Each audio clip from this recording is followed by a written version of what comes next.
Nakakapagod bang maging mahirap? Kung ikaw pinanganak na mahirap, wala kang kasalanan, pero pag ikaw namatay na mahirap, wala kang pwedeng sisihin. Tandaan ninyo, ang kahirapan ay hindi ang laman ng bunsa.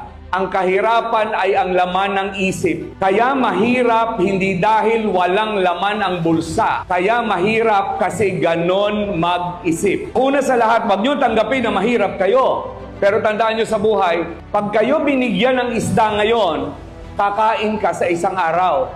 Pero pag ikaw tinuruang mangisda ngayon, kaya niyong pakainin ang sarili niyo.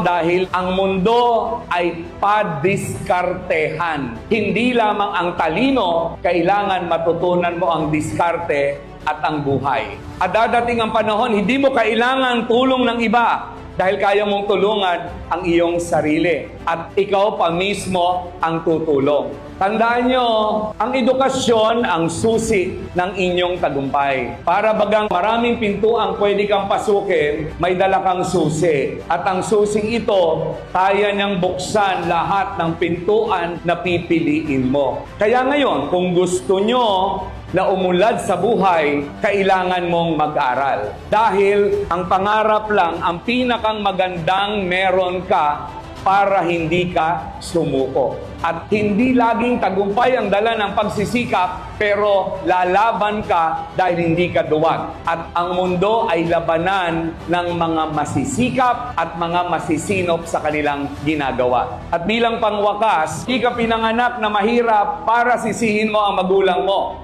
Pinanganak kang mahirap para alamin mo kung paano papaunlarin ang buhay mo at kung paano mo tutulungan ang pamilya mo.